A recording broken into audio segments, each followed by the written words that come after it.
After the somewhat puzzling third entry in the series, Samurai Showdown IV set out to right the wrongs of its predecessor and once again bring the series back to the heights of the first two games. It's somewhat identical to the game that came before it, but its new and improved fighting engine as well as new mechanics that added a great amount of depth made it a far more polished experience for fans to enjoy. The roster from the third game remains intact with a few new additions, but the changes to the gameplay was what really counted. Air blocking was completely removed and something known as the Rage Explosion was introduced, which saw you pressing all of the face buttons together and your character would then sacrifice their power meter for the entirety of the match, but would receive a massive power upgrade and an opportunity to unleash a devastating attack. Another addition, and no doubt a nod to Mortal Kombat, was the inclusion of the no contest finisher, a technique that allowed you to perform fatalities, but if you weren't ready to be humiliated, you had the option to do it yourself and deny your opponent the glory. Now when it comes to the visuals, like most 2D fighters on the Saturn, Samurai Showdown 4 is gorgeous, with the presentation of each hand-drawn background adding a nice amount of atmosphere to each fight, as well as the character sprites coming along with plenty of frames of animation and taking advantage of the extra RAM afforded by the extended RAM cartridge with minimal load times when compared to its counterparts on other consoles. SNK really achieved what they set out to do and remedied a lot of the quirks of the previous game, with Samurai Showdown 4 ending up being a true must-have for the system.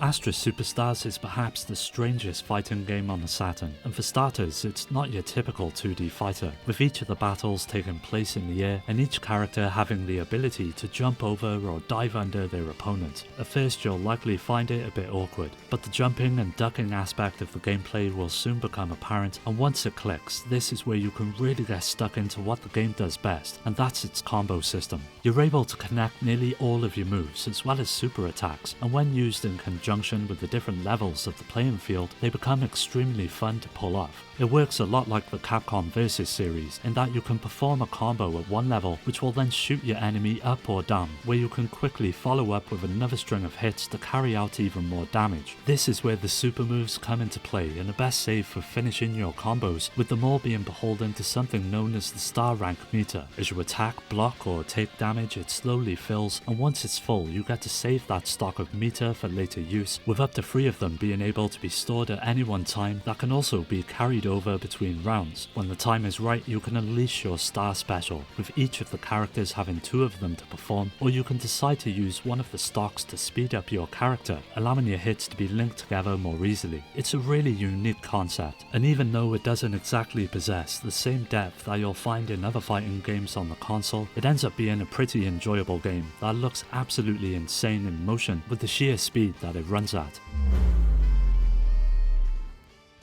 Even though the title of the game may imply that it's just an updated version of real Bout, nothing could be further from the truth, as there's plenty of new additions and improvements that see it being more of a full-blown sequel rather than just a mere upgrade. First off are the new visuals that featured completely redrawn sprites for many of the game's characters, as well as new backgrounds that gave it a much more colourful and brighter style, a lot like Capcom's Alpha series, ensuring that the game had never looked as good or detailed, and that's not even mentioning the range of new animations that made each fight a lot livelier to watch play out. Now the gameplay is largely left untouched, with only a few minor tweaks to the already great system in place, with ring outs being completely removed, but there's still walls that cut off each stage that can be destroyed and further open up the playing field. Instead of being able to use 3 separate planes on each stage, it was downgraded to 2, allowing your fighter to quickly dash between them both, which works far better and allows each fight to flow in a much more realistic way. For example, if you're fighting a rather cheap opponent that keeps throwing projectile attacks your way, you can just move into the background, walk around them and make a comeback. You've also got your gauges at the bottom of the screen that when filled allow you to pull off special moves that range in their potency depending on which power you've built up to, with the final version being something known as a desperation move that can rob your opponent of more than half of their energy. When it comes to 2D fighters, you really can't go wrong with Real Bout Special, and with it now being available on current systems as well, there's never been a better time to try it out for yourself.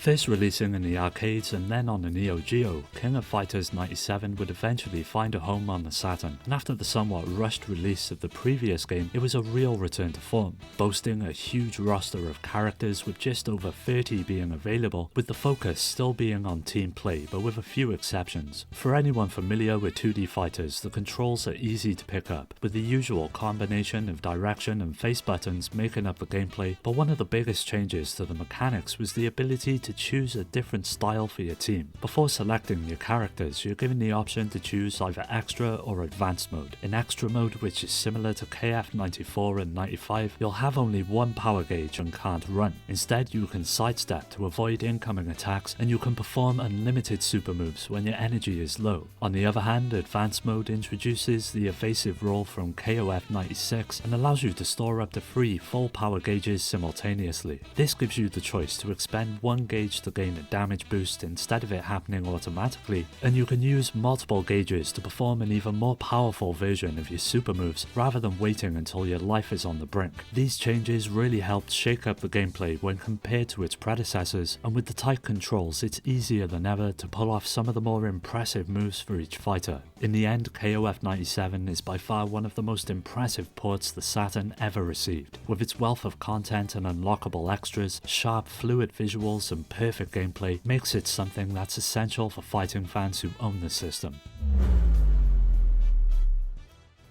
One of the most dominant genres on the Saturn would definitely be fighting games, with a nigh on endless amount of options from Capcom, SNK and Sega themselves that proved that the console was the place to be for fighter fans. What felt like a sort of celebration of this fact was Fighter's Megamix, which saw AM2 bringing together the worlds of Fighting Vipers and Virtua Fighter, as well as a few familiar faces from the likes of Virtua Cop and even Daytona, into one of the most memorable mashups on the console. The gameplay incorporated many of the changes that were introduced in Virtua Fighter 3 that set out to simplify the somewhat difficult controls of the series past. But with all of the characters coming from different games, the issue of balance is one that permeates throughout the entire experience. For example, characters from Fighting Vipers all wear some sort of armor, which results in them having far more endurance than the VF characters. Sure, the Virtua Fighters are more nimble and also have some of their VF-free moves thrown in, but it still seems to be a little unbalanced. The same can be said for combos, where some of the fighters can whip out 6 to 10 hits in a row, whereas others feel neutered by comparison. It is a bit of a shame, and when it comes to the game's visuals, rather than going with a far superior VF2 engine, AM2 chose to make the game with a Fighting Vipers engine, which means it all runs at a lower resolution, but some improvements were made, mainly to the lighting and backgrounds that help it stand shoulder to shoulder with some of the other 3D fighters on the console.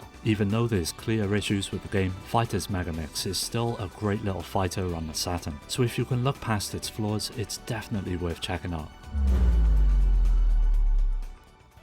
Night Warriors is the sequel to the first Darkstalkers game that once again sees a group of supernatural creatures battling it out for supremacy that ended up being yet another timeless classic for Capcom. All of the fighters from the original make a return, as well as 2 new characters and the bosses from the first game now being playable, taking the roster up to 14, with each of them coming along with their own unique movesets and skills that are all beholden to the standard 6-button setup that Capcom fans will be familiar with. What helps set it apart from the company's other games is not only its larger-than-life characters, but its mechanics that comprise the gameplay. You've got air block, fast recovery, escape and pursuit. The fast recovery feature allows you to recuperate more rapidly from dizziness caused by an adversary's attack, while the pursuit will give you the opportunity to attack even when your opponent is down. Now you've got 4 separate types of moves: regular, special, ES and EX, and the regular moves include 3 kicks and 3 punches that when combined with the 8 possible directions can perform one of the many special attacks for each of the characters, whereas the EX moves are beholden to your gauge at the bottom of the screen, which slowly fills the more you attack or defend yourself. The Saturn controller ends up being perfect for the job, and it's relatively easy to pull off these abilities, making it accessible to players of all skill levels. If you're a fan of Capcom fighting games, then you'll most likely already own this game. If you don't have it though, or are new to the Capcom fighting scene, then you owe it to yourself to track this gem down. But if you don't have a Saturn, it did release as part of the Capcom Fighting Collection that's available on modern systems.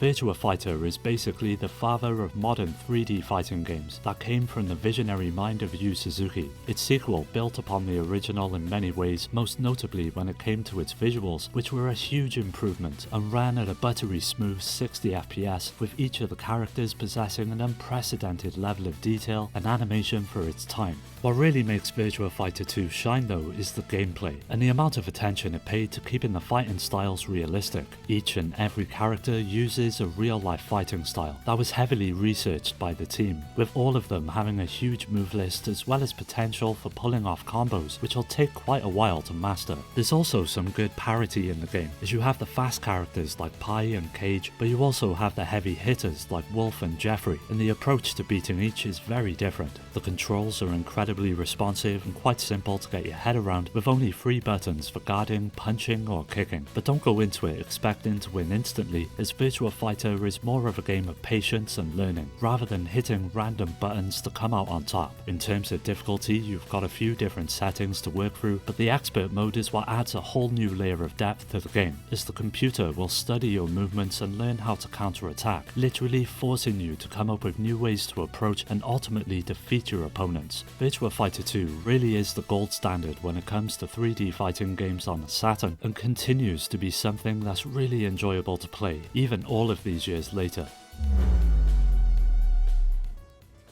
Vampire Savior was yet another one of Capcom's ports to the Saturn, and thanks to the extended RAM card it was able to retain nearly every aspect of the arcade version and translate it perfectly for players at home. By far the biggest draw of the game are its characters, with many of them returning from the previous entry, as well as a few new faces to help round out the roster of 18 fighters. The gameplay setup is your standard 6-button layout, allowing you to perform low to high basic hits, but what helps set it apart from others is the sheer speed at which all the action plays out. It's not all uncommon for matches to be over in a few seconds, and it replaces the standard round system with something similar to what's found in Killer Instinct, in that each fighter has 2 life bars as well as life icons. When a fighter loses a life icon after their life bar is being depleted, their positions are reset as if they started a new round. However, the character that won retains their remaining life bar, making it far easier for a comeback. On top of the usual EX moves and special attacks that were introduced in the previous games, Vampire Savior brought something new to the table as well, known as a Dark Force attack, and for the cost of one of your energy bars at the bottom of the screen, it's possible to become more powerful for a brief period of time, and have access to special moves that can help you wipe the floor with your opponent. When compared to its PlayStation counterpart, the Saturn version is for sure the clear winner, boasting better animation and being much closer to the arcade original. Even though it does lack the extra content such as an art gallery, it's still easily the better port out of the two.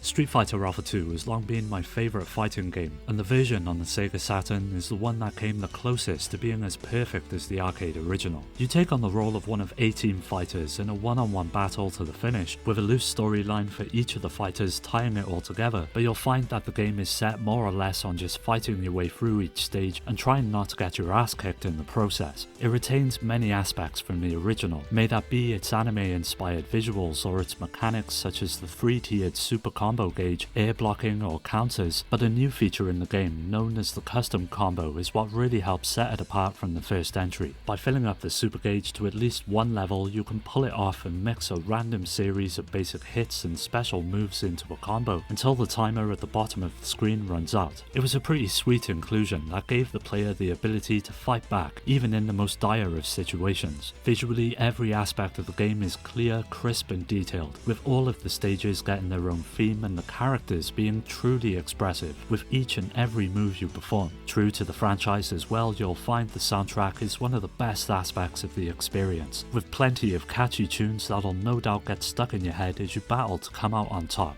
When it comes down to it, even though the game seems like a bit of a retread of the original, it's got enough new ideas that help justify it as a full-blown sequel. And even though we'd never get Alpha 3 in the West on the Saturn, Alpha 2 was a great substitute.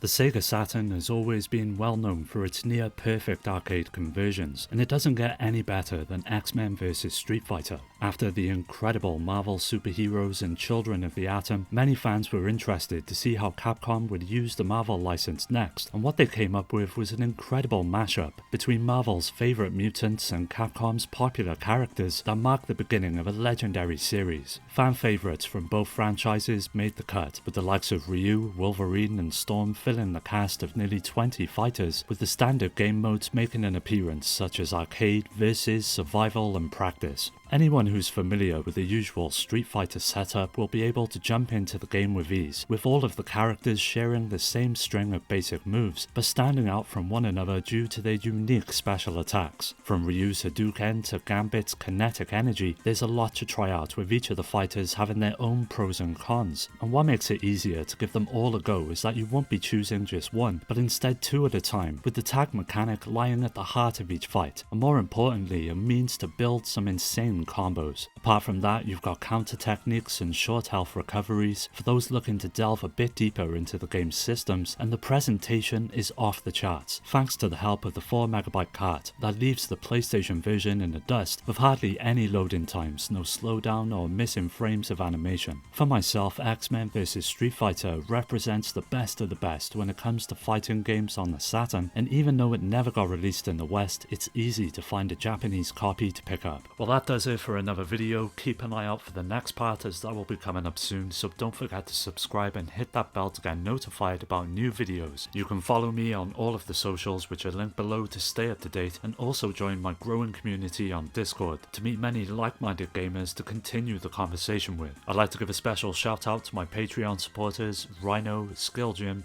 Shuden, Richard, Amy, Daniel, Dio, Omar, Strider, Pierre, Carl, Awesome Jacket Dude, Maximus, Scott, Alfred, Terry, Ryan, Alex, GameCube Galaxy, Curse Salaryman, Fake and Paddy J for their continued support that helps make these videos possible. If you're interested in joining the Discord or supporting the channel through Patreon, you'll find all of these links down below. As always, thanks for taking the time to check the video out. I'll catch you next time.